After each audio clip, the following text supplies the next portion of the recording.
Hello, hello. I'm good, I'm good. Thank you for asking.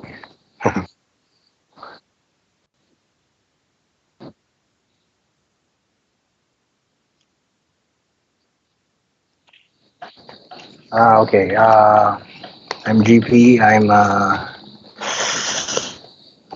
a civil servant by day and an artist by night. Charot. And I'm a writer and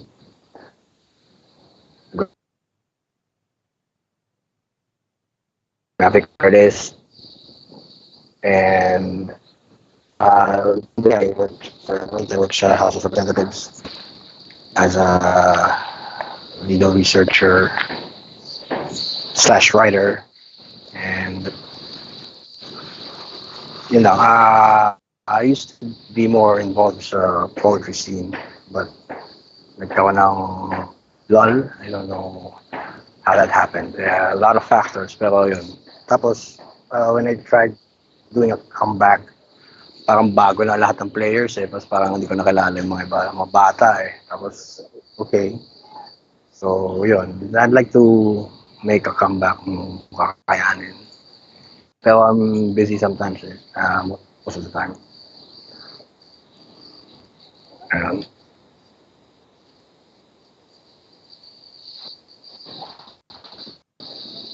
ah, Back in college pa. Actually, there was a class. Ang pangalan ng class is performance poetry. Our professor there was Vim Nadera. If you don't know who Vim Nadera is, he's like the granddaddy of Philippine performance poetry. And he was our professor. Me and Siege Malvar, we were classmates there, and kami lang ang binigyan niya ng grade na uno, as in flat one. And that's the only flat one I got in college. Tapos yun, after that, we fell in love with the art, and we've been doing it ever since.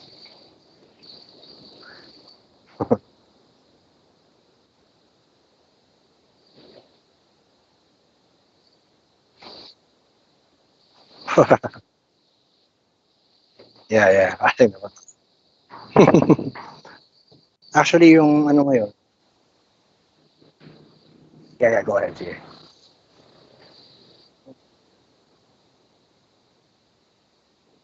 Yes. Yeah, okay, okay. Okay, so yun. Uh, Nung nagpa-perform kami in college, ang pinaka, what do you call it? Ang pinaka centerpiece ng ano namin is yung balagtasan, which is people don't know, it's a poetic joust. Tawag doon. It's an old Filipino form that's very similar to freestyle rap battle. Pero it's more structured and more literary, so to speak. Kasi yung freestyle rap has the connotation of being from the streets. Parang it's a street art form, not really recognized by the academe. Pero I think that's changing now. So, yun, we were doing balagtasan kasi nga, it was academic, we were from the academic background. So, we were doing balagtasan, tapos, yung balagtasan kasi usually traditionally has supposed to be three parties, the two warring sides, and the referee, which is called the Lakandiwa. So, yung una naming balagtas was the two of us. So, walang Lakandiwa, walang referee. It's just batuhan lang kami ng lines. More similar to the freestyle rap battles that we have now. And then we met someone who, si Dax Kutab, he expressed interest in joining the group. So, he became the third member of the group. And then, so nag-alternate kami sometimes. Ako yung Lakandiwa, sometimes siya, sometimes si Siege. And yun, we had a good run during our time. We toured with the CCP, kasi meron siya na pang February is literary month or something, or arts month. Ganyan. Sumasama kami sa CCP tours from Pampanga to Yake, ganyan. And yun, we used to perform in front of like 5 people, at the very least 5 people, na tatlo doon kilala namin. And yun yung pinaka And then the other extreme is we performed in front of a packed stadium. Not really stadium, but auditorium. And it was packed. And well, actually the students were forced to watch, so I don't know if they really came there. They wanted to watch us. Yun. Yun lang. So, and then after some creative differences, we split. Yun nga, we split. So, the Baligtasan is done by some other people, another group. Kami ni Siege, we decided to explore what we really want. Kasi parang siya, sa The Police, the Police, diba, yung band, sila Sting. Kaya nag-split up sila Sting kasi Sting, yung music ng The Police was rock reggae, and parang ayaw ni Sting yung songwriting niya into puro rock reggae lang kailangan niya isulat. Lahat ng songs niya kailangan pantatao lang. So parang ganun yung nangyari. We wanted to explore then we want to explore the real poetry na we don't want to be restricted by structure and by number of members. So yun nga. We decided to explore other avenues of poetry. Mm-hmm. And I heard Sage was coming out with a book. Do you have anything like that na release na poetry collection or anything? Actually, no. Yun nga eh. Nainggit ako sa kanya because he has a book. Yeah. Kasi in the literary circles, diba? Pag sinabing, hey, I have a book. Yeah, parang nandun ka na kaagad. Yeah, hindi. Tsaka you can say you have a book if meron siyang ISBN number. Parang that's a legit author pag may ISBN yung book mo. Kasi otherwise, you can just self-publish, photocopy mo, and then stapler mo. It's the same thing. Pero yung book mo, walang ISBN. It's not recognized by... It's not a... So parang hindi official publication siya. Yes. Ganun siya, may ISBN siya. He's a proper one. Proper author. Ako, I don't know bakit wala eh. Pero, ayun. So, pero ako, I support his literary endeavor. So, may mga book launch siya. And he asked me to perform during his book launch. And then, I also go there for the free food sometimes. And, yun. Pero right now, I have no project leaning in that direction, like a written novel or short story collection even. Wala pa. I mean, maybe in the future. Maybe. Well, siguro naman since nag-start ka with this poetry thing, marami ka nang nasulat, so you could probably compile that and have approach some publisher to help you out with that.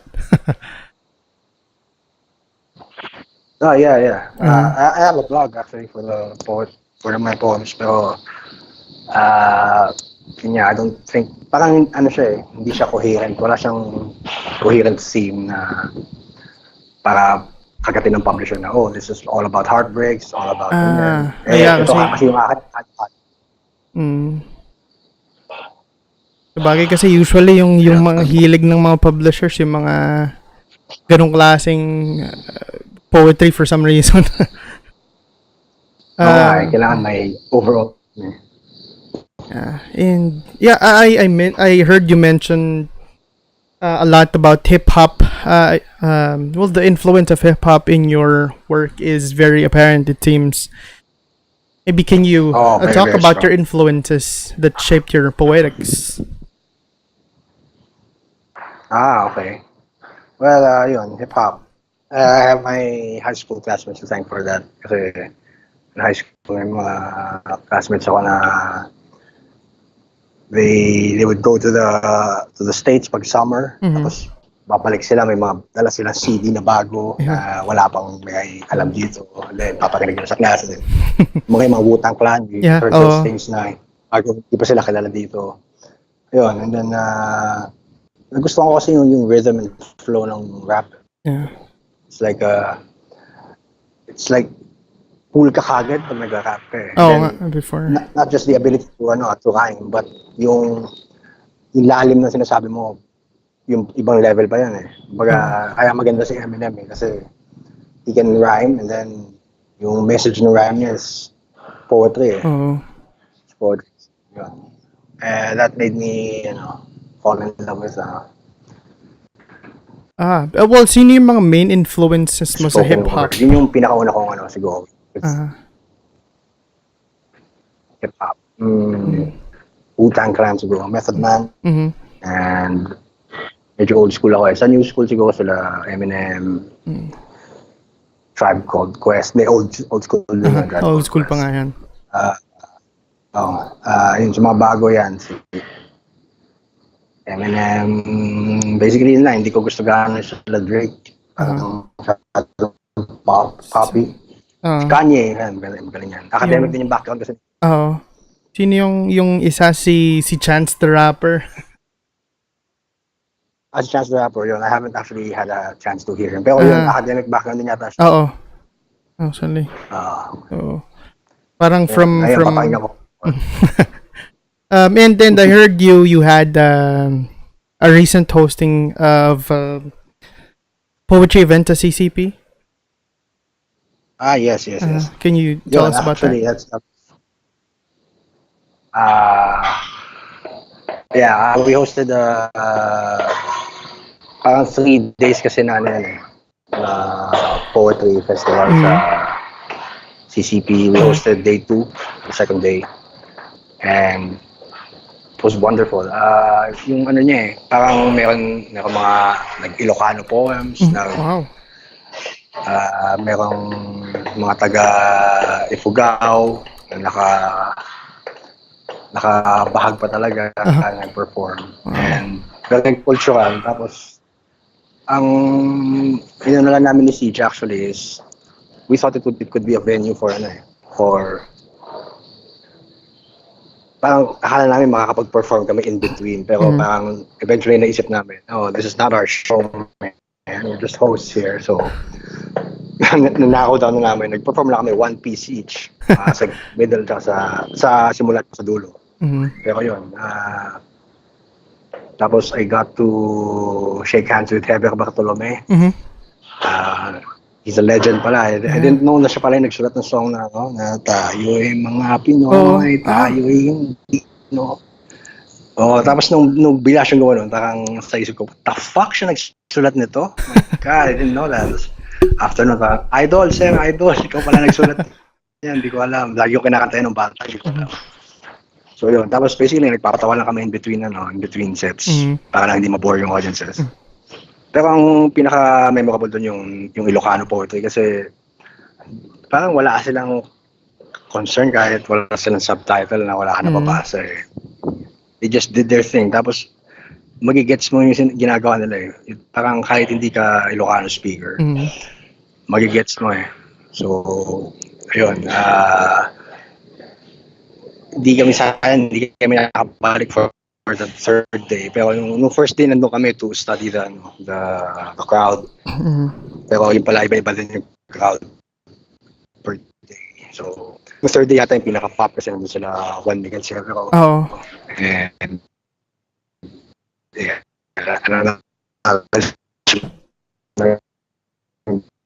biggest name sa spoken word. So, yun. Hindi na kasi pagod na kami. Punta kami tubig. So, yun.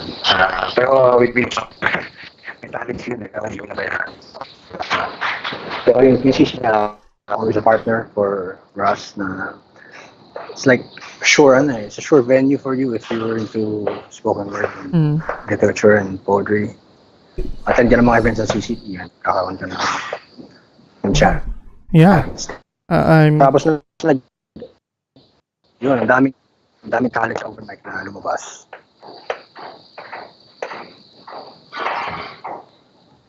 Oh, and well, since na-mention mo rin naman nga pala na, well, you were not exactly given a chance to perform nung recent hosting na yun. Maybe you can perform one for us right now. All right. Oh, up a piece. Sige. Sige. This is one of the older pieces. Mm, okay.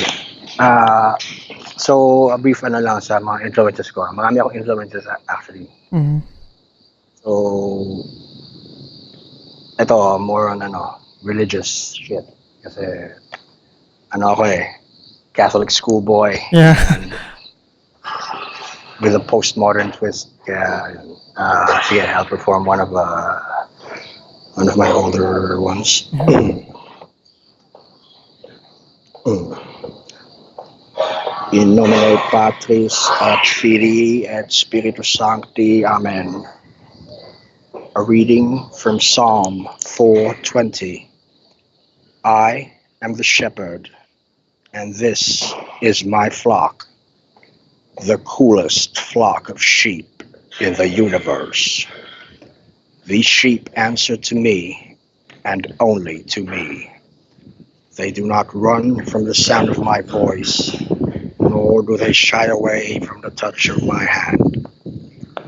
Their pen has been equipped with high-definition CCTV surveillance cameras and is surrounded by a high-voltage perimeter barbed wire fence, while I carry a sniper rifle with laser sight and night vision technology with me wherever I go.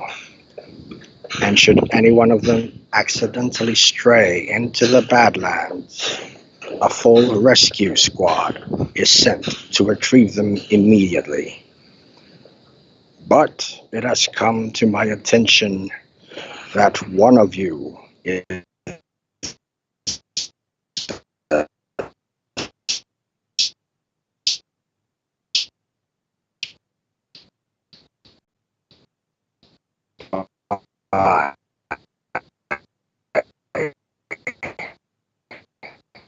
be erased. His soul shall burn from the fires of Hades, and his carcass shall be cast down from the top of Mount Zion. Whosoever messes with my flock messes with me, and I shall strike you down until you cease to exist. The word of the Lord. Thanks be to God. In nomine Patris et Filii et Spiritus Sancti. Amen. And that was called Psalm 420. Wow, very very interesting one. Very different from the types of poetry performances that we usually hear these days la. Yun yung mga dapat mas actually tingin ko yun yung mga mas dapat marinig pa kasi yung, I don't know, nothing against the new ones, but yun pare-pareho kasi yung theme nila, pare-pareho yung message nung poetry nila, you know, Are you talking about yung mga tipong love, hugot? pare-pareho, yung ganon, pare-pareho yung messages nila kasi parang different. Actually, well, actually, pag poet ka naman, pwede ka humugot kahit saan. Yung, actually, yung dapat ibig sabihin ng hugot eh. Hugot ka sa, na-hold up ka, or snatch yourself, hugutan mo yun. Yung ginagawa ng mga, ngayon, hugot sila from the heart. And they think the word hugot should mean, hugot ka from your emotions, right? Hindi, it doesn't necessarily follow it. Dapat hugot ka from all experiences eh. Everything around you, pwede mo hugutan. Parang dapat hugot from anything that would inspire you to perform your poetry, to make your poetry. Exactly. Bob, what kind of themes do you explore in your poetry? Okay. Actually, yeah, spiritual stuff. may phase ako niyan eh. Pero ngayon, hindi na. Wala na ako phase na yun. Pero may phase ako na po Bible. Kasi yung Bible, ano yan eh. Daming poems dyan na magaganda eh. Sa Psalms and Ecclesiastes, ganyan. Poetry siya eh. Tapos, yun nga, may stigma yung Bible kasi na pag nagsabi ka ng religious verse, sounds too square. Parang, yeah, hindi ka naman cool, puro Bible. Hindi, parang you can make it cool. Tsaka yung higher message kasi dapat i-preach mo yung like, wanna preach about love and being one with everyone. Yung love kasi na usually pinipreach is yung romantic love na nakipagano sa girlfriend, sa boyfriend. Yan yung mga sinusulat na madalas na love. Pero yung the higher love, yung love for humanity, and yan yung gusto kong message minsan na i-preach eh. Meron akong actually before, I wanted to be a priest before. Kaso hindi nag-materialize eh. Kaya ako lang gusto maging priest kasi yung pag nag-sermon ka, pag homily, ganyan, may audience ka kagad eh. Oo. Tapos, you can preach anything you want. Pwede kang mag-relate mo sa Game of Thrones or whatever. Parang gusto ko maging ganun sana eh. Cool na pare. Yung cool naman ni Father. Ayan. Nag-reference sa Game of Thrones, ganyan. Pero yun nga, you can make statements pag nasa pulpit ka eh. You have the stage, you have the microphone in your hand, you can do anything. Ayun. Tapos, yung iba ko pang, meron din akong phase na nagtibak ako eh, aktivista ako before. Yeah, meron akong revolutionary poetry, ganyan. Revolutionary kuno kasi hindi pa naman ako solid na pure communist or whatever. Na parang to the point na you're gonna go to the mountains na. Yeah. Pero yun, meron akong at least may social awareness na konti. Yeah. Na gusto kong explore sana na yung the gap between the rich and the poor, mga ganyan. Yun, those are powerful themes na sana ma-explore more in a third world setting. Tapos, meron din love. Pero, konti lang yung mga love poetry ko eh. Siguro kasi it's common eh, medyo may ako na I want something different. Yeah, parang something unique. Something never been done before. And tapos, meron din, hindi actually sa spoken word, pero sa written poetry, I have fascination with children's poems, yung mga nursery rhymes na pambata. Pero yung on the surface mukha siyang pambata, pero meron siyang meaning pag adult ka na nagbasa, may siya eh. Yun, meron akong explore na ganung phase. So, ayun. Actually, yung poetry ko is happy. Meron pang performance, meron pang page on the page. Kasi may mga types of poetry na parang pang sulat lang talaga, pang on paper lang talaga. Yes, tama. So actually, kunyari, spoken word artist ka, tapos may lumapit sa'yo na publisher, sabihin, hey, can we make a book out of your poems? Ang dapat sagot yan, no, kasi you have to come to my gigs. Pag gusto mo pag binook form mo, iba na yun. Hindi na yun. Baga ibang format na yan eh. So, medyo against ako sa mga nagkakaroon ng book deals based on their spoken word repertoire. Para sa akin, yan, hindi pure. It's not, dapat pure ka sa art form eh. Medyo ganun ako eh.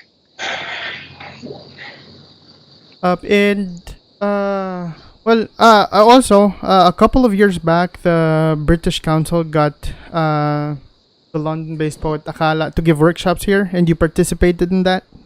Maybe you can share some insights. Yeah. Actually, medyo nagkalat kami ni Sitchin kay Akala eh. Kasi, actually, the British Council has been doing that before pa. There was Francesca Beard. She's a very popular spoken word artist sa UK. Then there's also Roger Robinson. He's also popular. Tapos, nagpapa-workshop sila before. Ang mga participants are spoken word artists din, literary. Yun pang yung background nila talaga is spoken word. Pero nung nagpa-workshop si Akala kasi siya he's known for hip-hop Shakespeare. Parang yun yung gimmick niya works ni Shakespeare na ginawang hip-hop, modernize yung ibang lines, set the music. So, ang background talaga is hip-hop and theater. So, nung nag-workshop si Akala here, ang kasama namin, mga taga-PETA, mga theater people talaga. And, baga yung workshop niya is more on the performance side. We didn't really get to write our own stuff. It's more on incorporating the performance into an already existing work, yung Shakespeare stuff.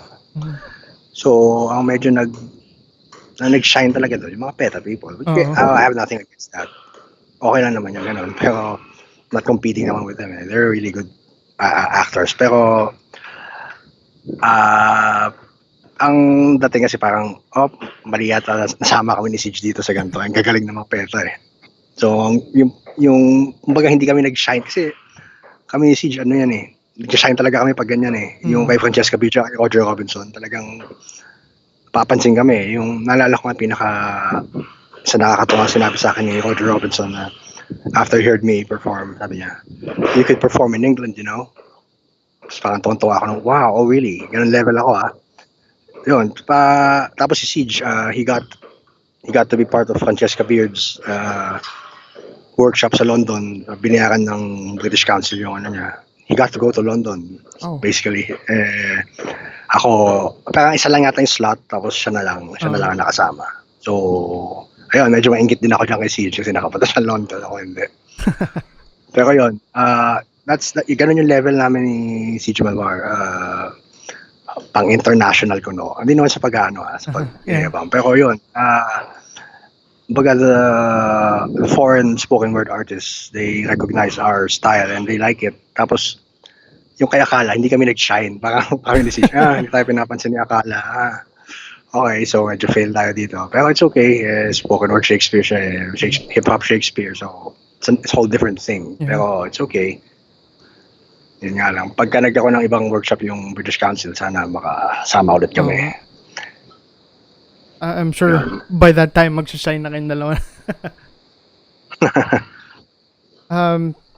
And, well, another thing is, I know you were originally under the film program of UP, pero you ended up pursuing a career in writing. Paano nangyari yun? What made you shift? Okay.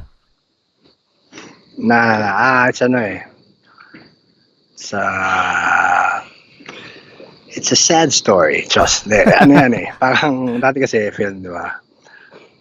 Yung film lifestyle kasi, showbiz, rock and roll ang showbiz So, kumbaga when I say rock and roll lifestyle, yung tipong parang kang rock star. So, yun, medyo nagpapaya ako sa studies kasi, rock star, I'm a good filmmaker, I'm one of the best in my batch, ganyan. So, parang nagkaroon ako ng ego, yumabang ng konti. So, napabayaan yung ibang academic studies. Tapos, I got kicked out of the program actually. Ouch. Pero nakagawa na ako ng mga short films noon. Ganun level, parang nakagawa na ako short films rockstar na ako here Ayun, pero natanggal ako ng ayoko naman makick out ng UP. So naisip ko, what's the next na storytelling din kasi more storyteller talaga ako I like telling stories So yun, naisip ko, it has to be creative writing. It's cheaper, kumbaga wala kang gagastusin sa paggawa ng thesis mo ng films. Tapos parang ang pagpasok ko sa creative writing program is more para ma-enhance yung storytelling ko kasi I can only become a better storyteller pag alam mo yung literary techniques So kumbaga ang bala ko talaga is babalik pa rin akong film. with a stronger background Yeah. in literature, in narrative structure, master na master ko, ganyan. Pero parang eventually, na-realize ko na it's a whole different ballgame eh. Yung the people in film, they're not literary. Not saying na it's a lower form, pero literature is ano eh, more, may highbrow siya eh. That's a sad fact na may hierarchy na pag sinabi nilang it's a high art, it's not really high art, low art. So, cinema, nagkakaroon siya ng mga awards like Oscars, but in its attempt to become high art. For me, it's not, it's still pop eh. It's still pop eh. Kumbaga, pop pa rin ang cinema eh. Pero literature talaga, high art talaga yan from the start eh. From the time of Plato, Aristotle, ganun. Mga literary theories na yan. Kumbaga, it goes way, way back. Kaya, yung cinema is can only do so much to try and topple it. Try to be equals with literature. Pero, yun, they can't do anything. It's a whole different art form. Yeah. Ang visuals and words, it's totally different. So yun, I ended up not really pursuing my film path. Pero I did try joining mga script writing contests in Malaya, ganyan. I got as far as being shortlisted. Pero I think you have to know people in there. You have to have your foot in the door. You have to have contacts within para makapasok yung film mo. Kasi some people who got Cinemalaya grants, ang pangit naman na script nila eh. Not to bitch about it. Pero, yeah, our script was better than that. Pero, obviously, may kilala to sa loob or something. Pero, yun nga, I know I can write better stories than that. Pero, yeah, medyo nawalan din akong gana. I went at it for like 3 consecutive years, I think. Na puro umabot lang ako sa finalist. Tapos biglang, yung paglalabas na yung list ng mga people na nakapasok, wala ako doon. Lagi ako sa semifinals. Okay, medyo nawalan akong gana. So, yun. I decided to focus more on like spoken word, performance poetry. Kasi yung sa performing, di ba sa film, you have an idea, you have a script, Yeah. you shoot it, you edit it. The time it takes from the conception of the idea to the time na you'll hear feedback from people, ang haba eh. Sometimes it takes years. So in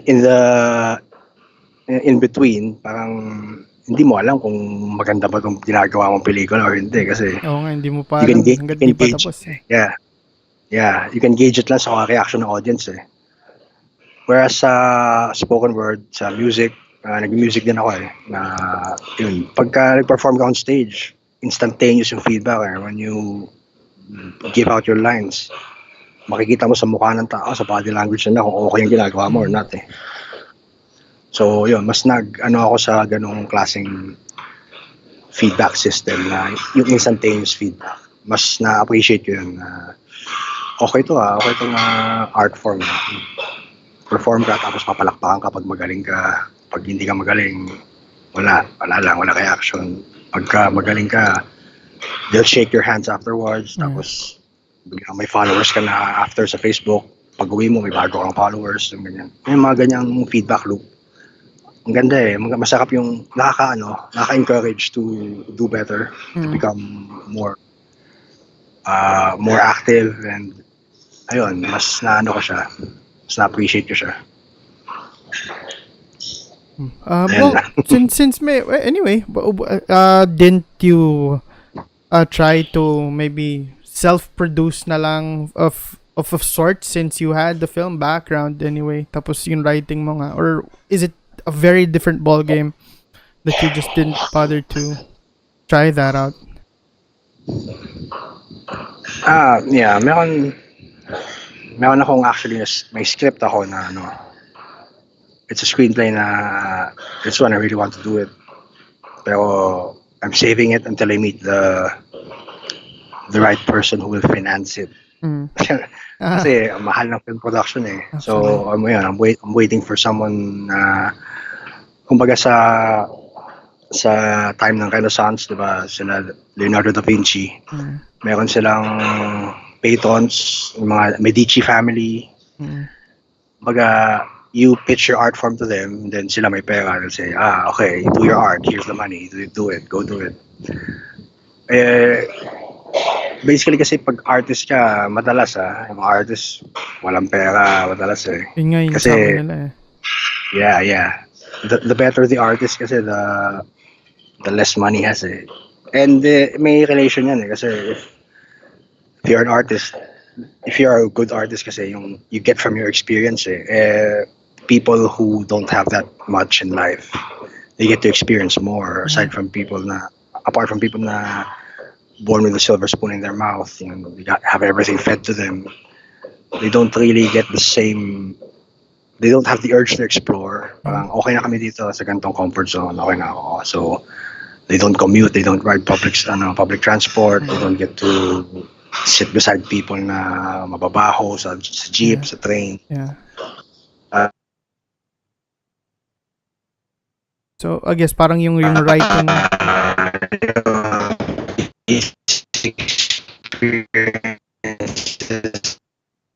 sa okay. Yeah, hello, sorry. Yeah. Okay. Yeah. I don't know what happened there. Okay, you're saying, I think cut short tayo dun. Yeah, what was I saying before na cut? I'm sorry. Yeah, forgot. so yun nga yung point mo about yung better writers having more experience in life. Yun. Okay, so yun. So I think the perfect relationship talaga is a writer, an artist has to have a patron, someone who supports the arts, who has good taste in art, pero who accepts the fact na he or she is not an artist, he or she cannot create the same art na this person can create. So I'll just fund you, I'll give you money for your stuff, and you'll get recognized naman together eh. Kumbaga, sisikat work mo, sisikat the artist will become famous, and also the patron will become famous na, discover mo si ganyan, bata mo si ganyan. It's a symbiotic relationship, and I think in a world like in a capitalist society that we're living in right now, that's the perfect model for art to flourish. It's not really perfect, but it's the ideal one. It's the one that's been used in the Renaissance time. That's why the art flourished during the Renaissance, because they had patrons. So yun.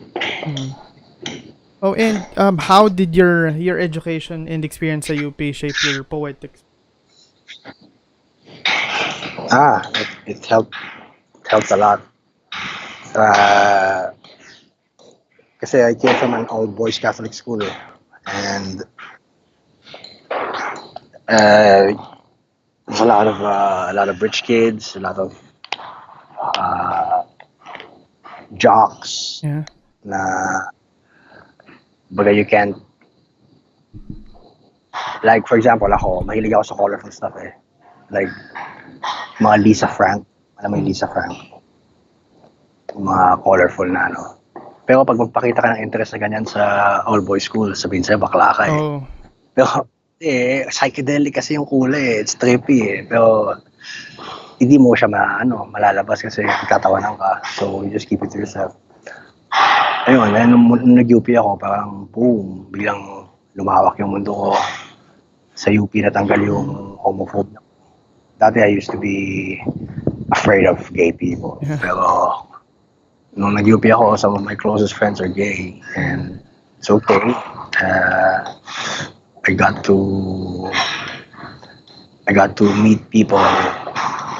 Kasi when I was in high school, I'm a middle class guy in an upper class school. Pero when I went to UP, I met people who are poorer than me. Okay, I was poor, but these guys are poor. Pero yun, I got to treat them as equals. Tapos I got into music, rock bands and stuff. And I got into social activism. Yeah. Yan, yan yung mga nag-shape ng poetics ko. And then I met people, lalo na nung nag-creative writing ako, sa English department ng UP. Nandiyan yung mga heavyweights ng Philippine literature. So yun, I got to meet them. Tapos they got to they got to mentor me. And when you're in an academic setting kasi, sometimes you're after the grade.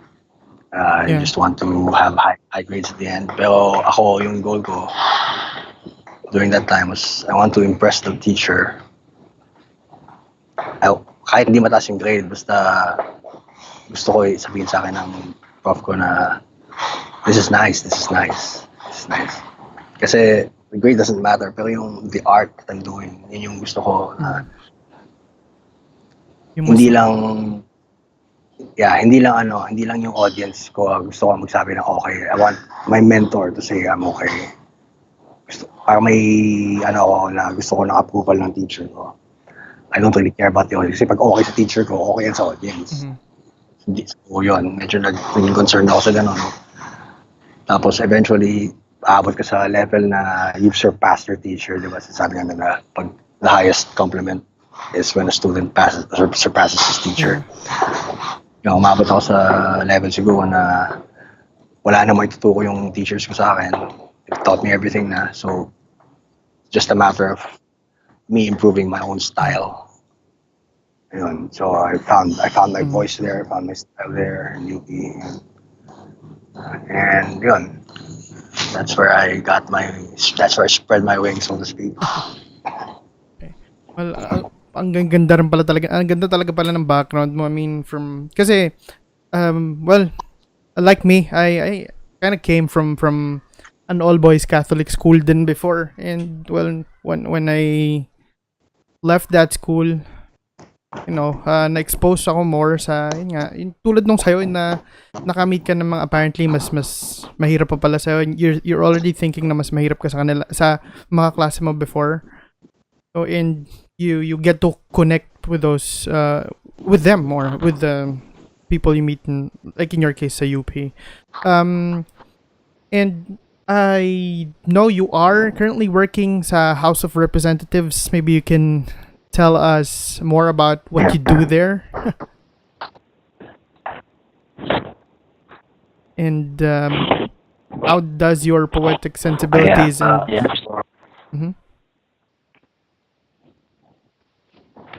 Before I used to work for the office of former speaker Sani Belmonte. I was also a writer there and researcher. And noon I was assigned to district office there, so I got to work with barangay captains, and I got to see local government politics sa pinaka-basic level niya. And sadly, I wasn't able to write anything from that experience. Maybe because it's what do you call it? It's a dark side of politics na I don't want to immortalize in poetry. Kasi it's not something na it's really rotten. Parang it's local politics, and for lack of a better word, it is dirty. And I got to see it firsthand, and and so maybe that's one of the reasons I didn't get to write about it. Just don't want to propagate the culture of something like that. Mas mabuti na yung hindi nyo alam ng mga tao. And then now I was reassigned. I work now for the Committee on Indigenous Peoples. And this one I think can help me more. Kaso medyo bago pa lang ako here, less than a year, or just a year, over a year. Pero medyo konti pa lang yung namin pag-interact namin with mga katutubo. Ang mga kaka-interact ko na mga katutubo is yung mga educated, yung mga pumupuntang Manila, yung mga leaders nila. Pero sabi ng boss ko, someday we're going to go doon deep into the heart of the ancestral domains, ganyan, get to sleep there. Yun yung, I'm looking forward to that kasi feeling ko makakatulong yun for me, to me na to write about stuff like that kasi yung mga yan, wala silang ano eh. I want to know what kind of poetry they have, what kind of literature they have, what is their art. Kasi every culture has its own art. Yeah. Eh. Yung mga cavemen, di ba, they have cave drawings. So I'm curious what do they have. And I want to hear yung oral traditions nila, if they have one. If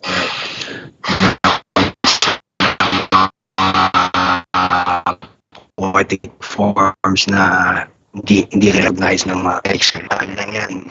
Wala namang ano yan, hindi ganong literary yan, wala ganong structure, walang meter, walang rhyme or whatever. Pero I don't care, I just want to hear it and baka ma-incorporate ko pa yan into my future works. So yun, I'm really looking forward to that. Yeah, I'm pretty sure sa mga indigenous groups, most likely in one way or another, meron silang sariling mga literary forms nila na, well, we have yet to discover. Yeah. Oo nga eh. Well, has interacting with them or has working for the government actually given you some kind of influence maybe sa pagsulat mo ng poems? Maybe siguro sa ibang paraan, pero at least some kind of influence? Now that you mention it, parang sa ngayon, wala yata eh. Kasi actually, I wanted to try last year. Pero parang like I tried testing the waters with mga Facebook status posts na political. Pero the people at my workplace, some of them, they frown upon mga ganyan against the government. So I just decided, okay, let's just keep quiet. Baka may makaaway pa ako here na ano. Kasi in this political climate, dito mag-flourish yung mga anti-establishment art. Like nung martial law, di ba, meron silang may mga protest songs sila, may mga poetry sila na anti-establishment. It's a different genre of literature. It's a different genre of art na parang against the what do you call it, the man or the boss, the establishment ng tawagin. Like kunyari, one of my favorite characters sa anti-establishment artist, si Banksy, the street artist Banksy, yeah. Idol ko yan eh. Kasi he's not afraid eh. Pero he has the cloak of anonymity to hide him eh. So he can do anything, can say anything against whatever. That would be a good thing to have. Sana in this political climate that we have, you have the cloak of anonymity. You can speak your mind, and kasi some people really need to have their minds opened to reality. Actually. And so when you talk about criticizing the government, when you talk about change, the mere fact na your subject is about change, the people will agad sasarado agad yung tenga nila na dilawan ka, ganyan, whatever, or Duterte ka, ganyan. May factions agad, which is not, it's not gonna help. It's not really conducive to art to have factions.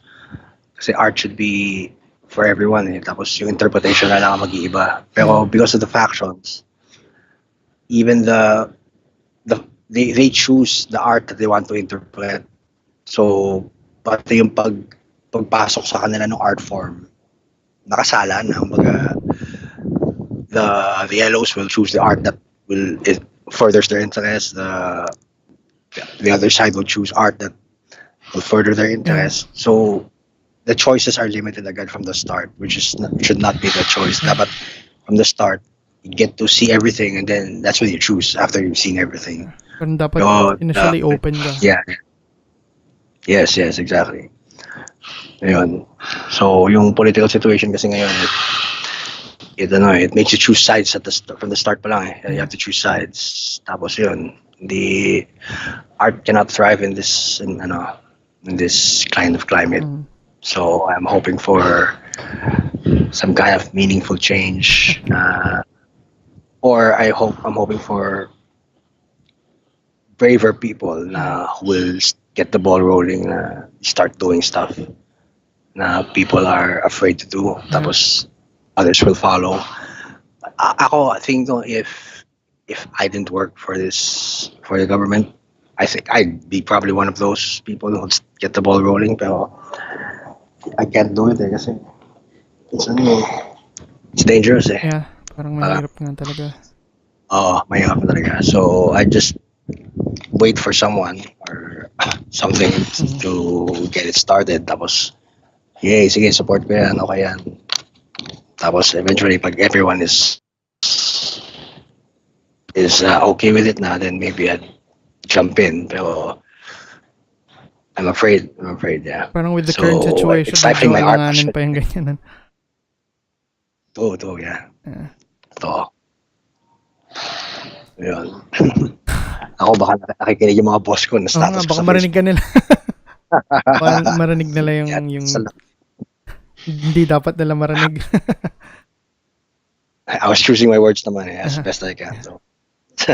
Hopefully, hindi naman makaabot sa kanila. Anyway, maybe you can perform another piece for us. Maybe a newer one if you have any newer ones. Actually, I don't have a newer one. Okay. Kasi on the newer, I have new ones pero they require music and ano nasa studio tayo para maano. Yeah. Pero yeah, due to technical limitations, yun nga. Yeah. So I can perform another one. So very short now. Okay. Actually, I have two more. Pero Sure. isa na lang. Yeah. Pag medyo mas okay na dito sa studio, we'll definitely get you back on the show. Hopefully okay ka pa doon. Sure, thanks. Sige. Look forward to it. Okay, so yeah. Okay. Yeah, this one is short now. Very short.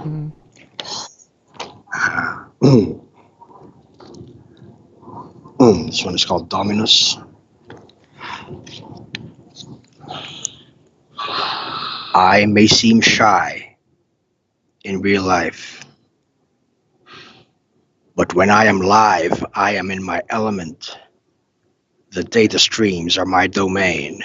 Everyone tuned in, my subjects, and my kingdom stretches as far as this podcast can carry my voice across all platforms to the farthest reaches of the World Wide Web.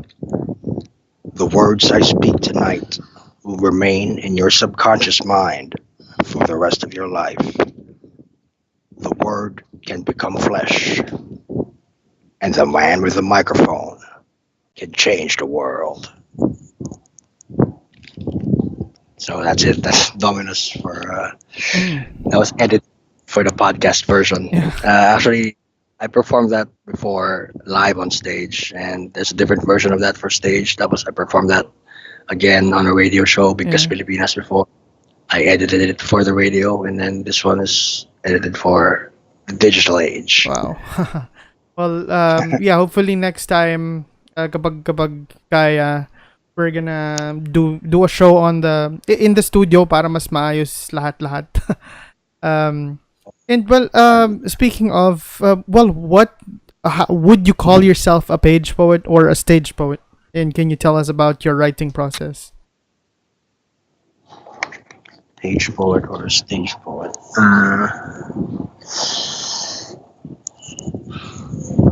I'm actually both. I'm both.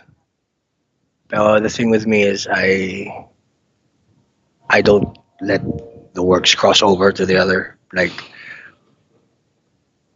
when it's a s- spoken word gig, an event, I write stuff specifically for that, Mm. specifically the with the idea that this will be heard by people on stage. I'll be on stage. People will be listening to this. So the writing process for that is different.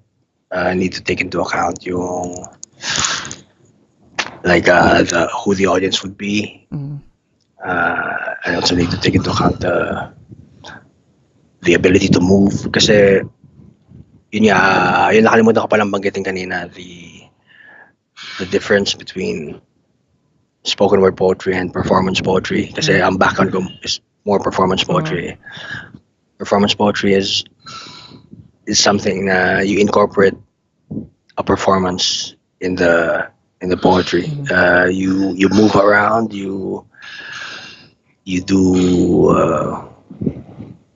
sort of mini theatrics, like you Mm. dress in costume, Yeah. cosplay, and then you deliver in character. So that is performance poetry. It's a spoken word kasi you can just be yourself and then Yeah. just speak with a microphone. Pero yun, mas more on ano ko performance poetry. I like dressing up in costume. I like talking in accents. I like doing voices. You know. So my writing process incorporates that. Na if I do this in this accent, may ma-offend ba sa Yeah. audience? Babatanggin niyo ako kunwari or something. So that's taken into account. And tapos the politics of the piece Yeah. also. Uh, Basically, ano parang you can consider me something like a sort of sellout, sort of lang, na tipong, oh, this will be an event for Worldwide Fund or Greenpeace, ganyan. So, obviously, ang gagawin ko is Yeah. environmental poetry, save the environment, save the whales, ganyan. Pero they didn't commission me to do the work, Yeah. to do a work about the environment. Pero I just tailor the piece to the event. Mm. And also I like also doing that na I write new stuff as much as possible. I always write new stuff. I always do kasi my old stuff in ano kasi in stage poem poetry, it's in performance poetry, some of your pieces can become passe na after a while. Oh. Like ito uso lang to nung election. Uso to, you can do this palagi basta election season, pero a year after election you do the same piece, it doesn't have the same ano na the impact, the relevance, it's not there anymore. Compared to my page poetry, the one I write on the page for people to read, ayun, walang limitations yun. Mm. I can write about yun nga, uh, love or heartbreak or something political stuff, Yeah. pero because it's on the page, ma-accept mo siya na kahit it's past its prime, na kunyari magsulat ka ng socially relevant poem about Yeah. climate change, for example. Even if you read it years from now, even if climate change is no longer relevant, the issue of climate change is no longer relevant, mapapatawad mo siya because it's on the page. Parang, this was written during ganyan. Na it doesn't have the kind of, it doesn't have the requirement to be relevant. Yeah. Parang, paano ba sabihin yan? Basta ganun, parang, if it's live kasi, dapat ano ka din, what you perform, it should be relevant to the time period, Mm. to the milieu. Pero pag it's written down, like kunyari, yung works nila Plato, Aristotle, yan, they were written down years ago, pero you can call them beautiful works pa rin, beautiful, ano, kasi it's in the past eh. It doesn't have to be relevant. Yeah. Kasi it was relevant then. Pero because it was relevant then, it still is now kasi it's immortalized on paper. Pero pag sa stage poetry kasi, walang assurance yan na may immortalize yan eh. You can't say naman, my performance piece, my spoken word piece tonight will be so good, it's gonna be immortalized years from now. Wala kang assurance na ganun. You can't say that eh. Yeah. So only time will tell if your spoken word poem will be recited by high school kids Yeah. 25 years from now. Kung pa nasa So- college textbooks or something, ginagamit sa class. Yeah. Exactly, yes. So yun yung pinaka main differences nun. With my written poetry, with the page poetry, I'm more free to write about anything. Dun sa, yung mga insights mo about it. Okay. Be back on in a few. Okay.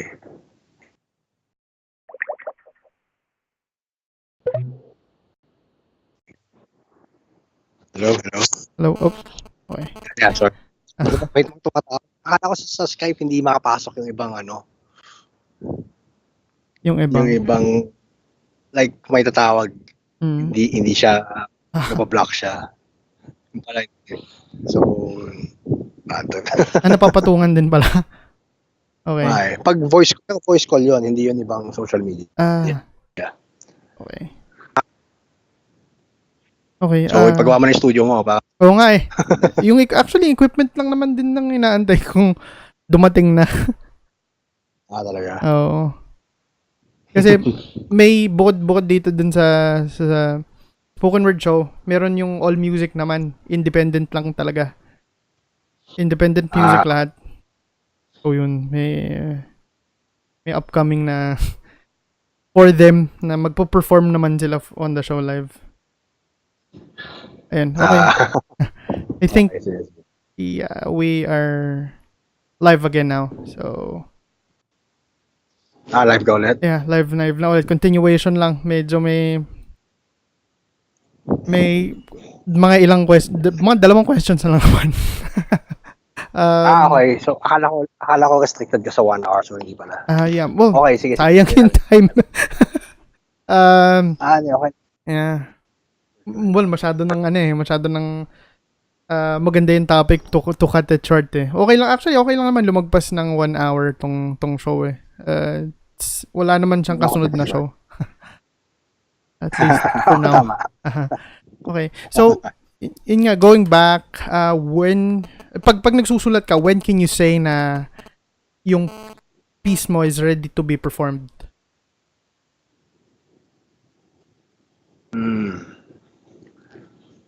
Well, yeah, iba yung ko dyan. Iba yung process ko dyan eh. Ako kasi, actually, one of the things na spoken word artists should practice is to not read their poems on stage. Parang memorize your piece, memorize. Yung lagi yung tinuturo sa amin, memorize. Pero kami hindi kami sumunod dyan eh. Well, ang reason kasi namin is because yung when you see us on stage na with paper in our hands reading, it means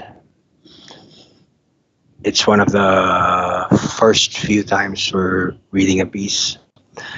So let's say I wrote something new tapos I'm gonna perform it. Hindi ko pa memorize yan syempre, pero I'll read it with paper. Pero based sa reaction ng audience, if they like it, i-memorize ko na para sa next na it becomes part of my permanent repertoire of pieces to perform. Pero kung hindi siya patok or kung masyadong weak yung poem, isa-scrap mo na. So, sayang naman yung effort to memorize something na isa-scrap mo din. So, yun yung pantest ko, yung gauge ko, is if it's popular, it's I won't use, you won't see me reading it next time. Ganon yung. So, Parang practice yung nagbabasa ka muna na performance. yeah. So, yung sa question mo kasi, when I'm writing it, how do I know if it's ready to be performed? Hindi ako ganun mag-work. More on, I write it regardless if it's ready to perform or not. And then I perform it. Pero, yun nga, based on the reaction of the audience, that's when I will gauge na if it's ready to be part of a steady part of my my repertoire. Yun. So may ganun ako mag-work. Meron bang specific way of writing? Parang may kailangan bang specific time of the day para masulat, or yung inspiration just comes and goes anytime? Na it comes and goes anytime. Pero the most ideal is as soon as dumapo. Isulat mo kagad. When I say, oo. Pagka, kumari, you're in a political rally, tapos you see a congressman or mayor na parang nagpe-preach siya na ganyan, para sa may hirap. Tapos, pero you see na he's well off, nasa pananamit niya, and then you see he has bodyguards, tapos just a few feet away from him, may mga taong nagra-rugby, hindi naman nagra-rugby. It's a powerful image. Parang nakita mo yun in real life na, oh man, it's a powerful image. Yan mo agad, workout mo agad sa utak mo na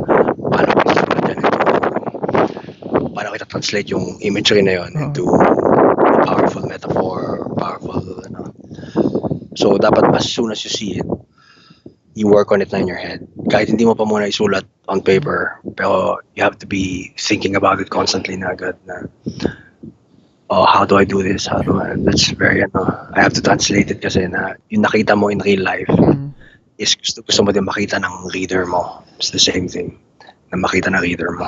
So, that's what you should be working on. Try to make it a habit na gano'n. Don't make it like, oh, that's really powerful image. I'll think about it later when I get home. Mawawala agad yung magic nun eh. So, you have to think about it agad. Replay it in your head over and over. Tapos, kasi if it's really powerful, it's gonna stick in your head. So, yun. Just think about it a lot. Well, are you the type na parang parating merong dalang pen and paper everywhere, or in this case, tinatype mo na lang sa phone mo yung ideas, yung first few words for the poem that comes in mind? Well, yeah, mixture ako. I have a small pocket notebook, yung kasya sa back pocket ng pants mo. Tapos, lagi ako may ballpen kasi it's for work din. Tsaka pag writer naman, usually may ballpen lagi. Tapos, that's for some things na you need to write. Pero, other things naman, like, for example, may maisip akong rhyme. I don't usually write it. I say it over and over kasi yung rhythm, kailangan ko makuha yung rhythm na like for example, may naisip akong rhyme na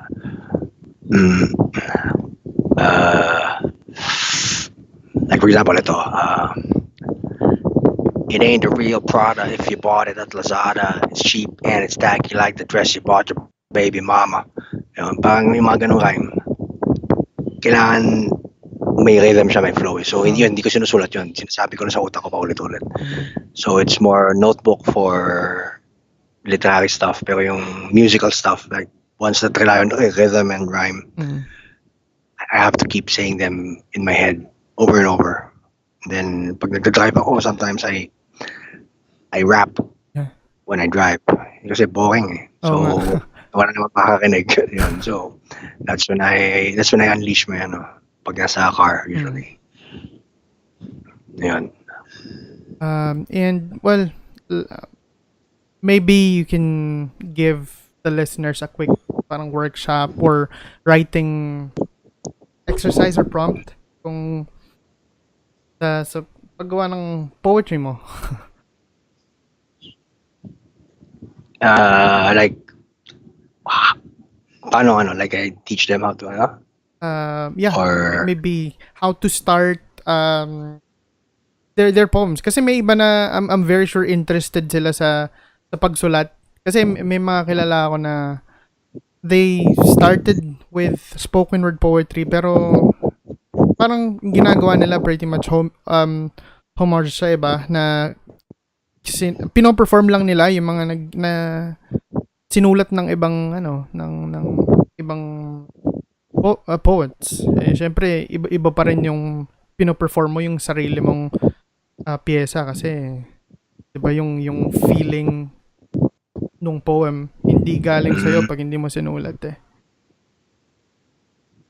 Yeah. Okay, sige.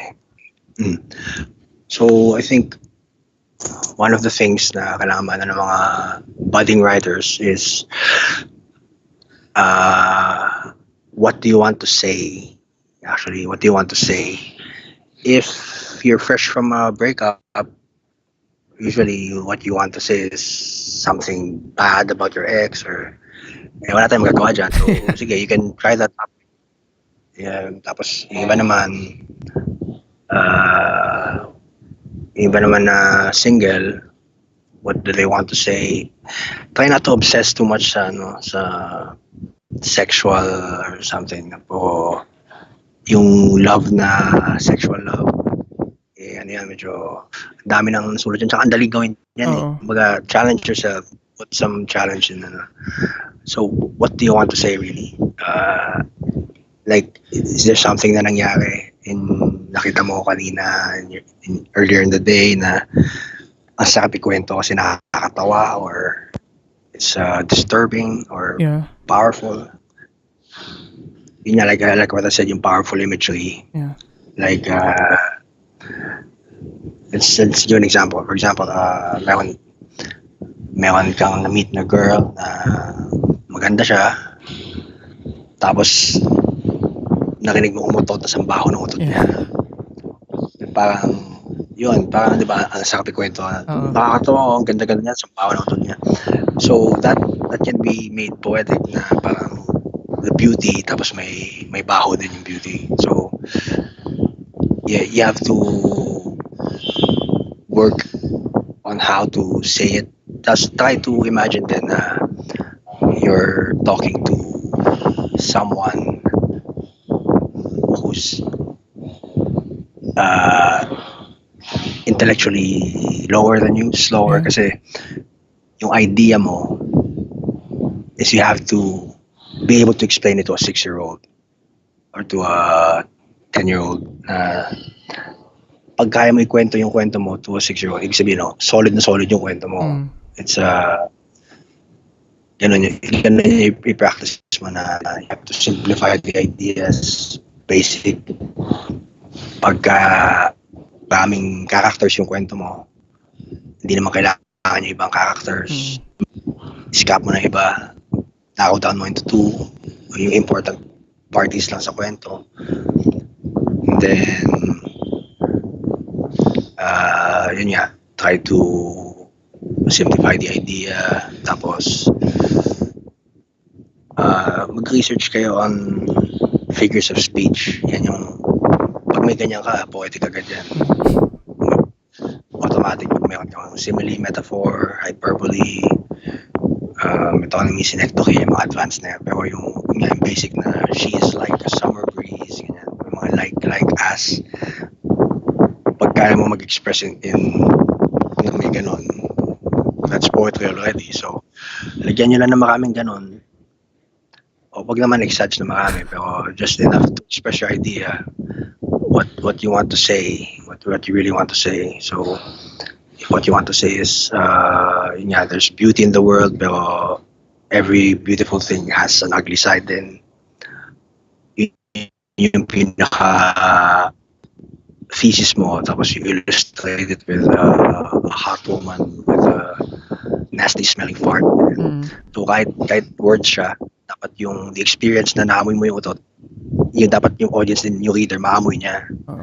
Kahit walang sense of smell na involved sa reading, you have to translate it into yun yung kailangan talaga important doon. You have to translate the idea, transfer it into the medium, and then dapat yung output niya is maamoy din no it has to be that kind of communication.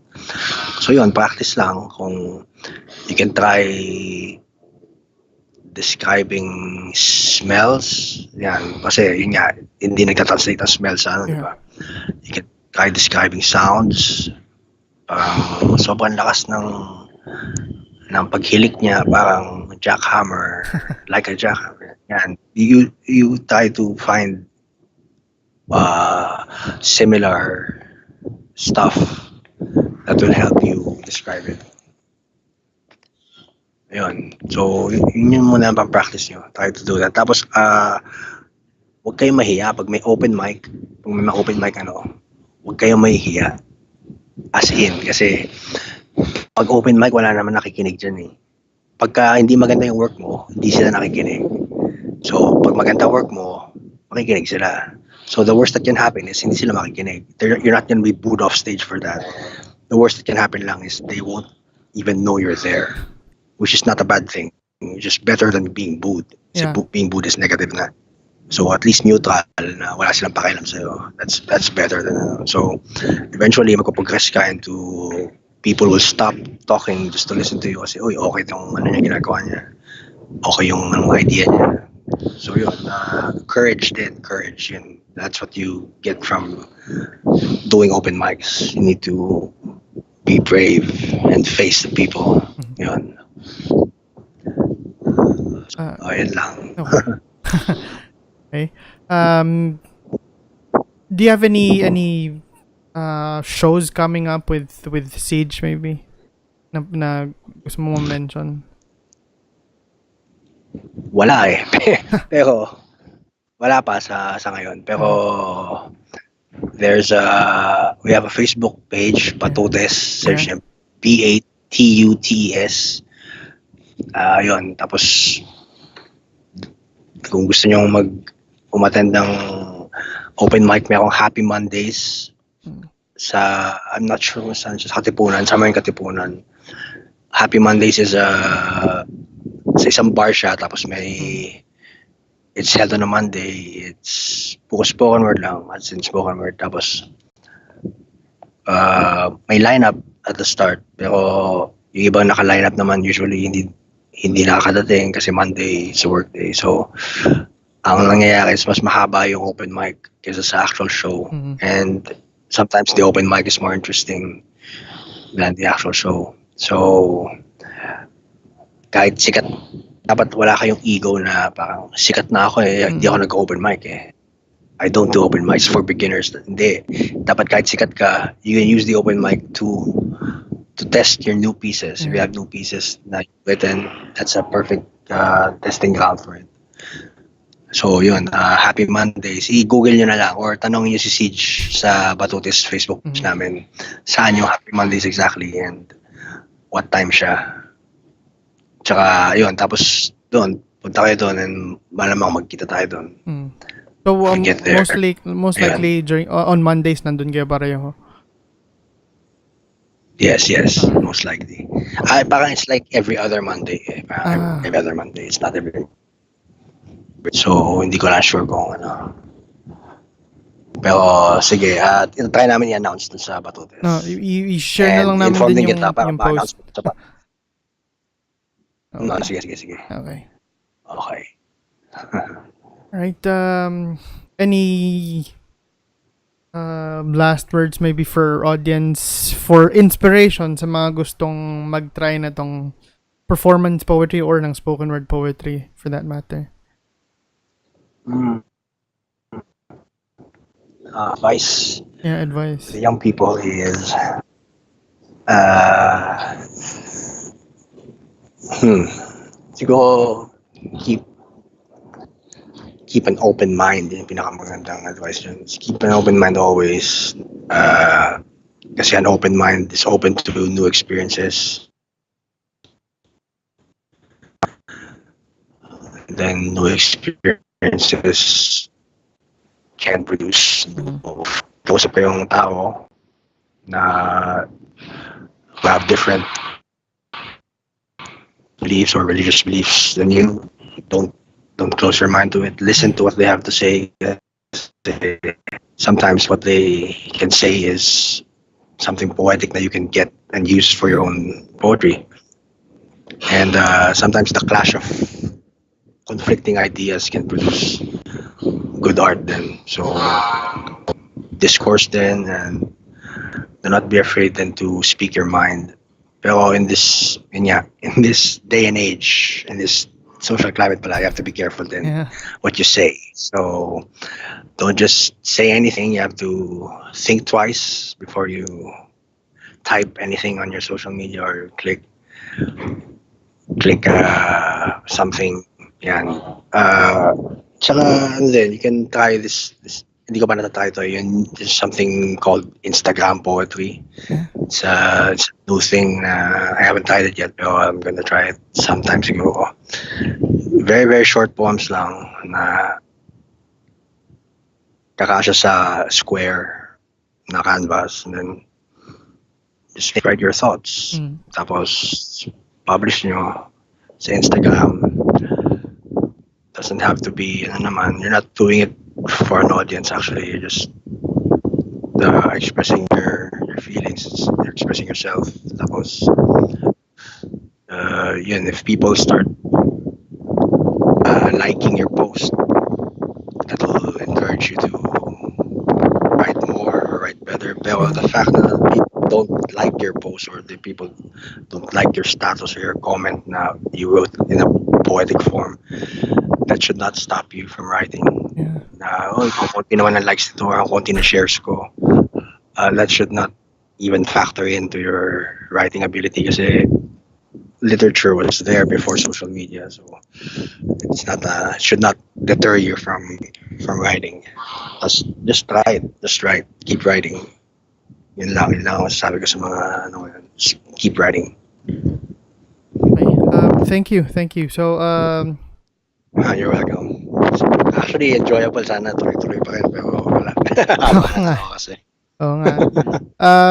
Yeah, well, next time, we'll make sure na mas maayos to. We'll never know. Baka mamaya, we can do a live recording sa open mic dun sa where you Yeah. perform on Mondays. I think that's something that we can possibly do sometime soon.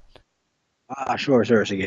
Yeah. Okay yan. Okay, just Okay. let me know kung kailan yung kung saan exactly and kung kailan possibly, and we'll set up something to do that. Yeah, sure. Sige. Yeah. Sige, bigla. Okay yan. Sige. All right.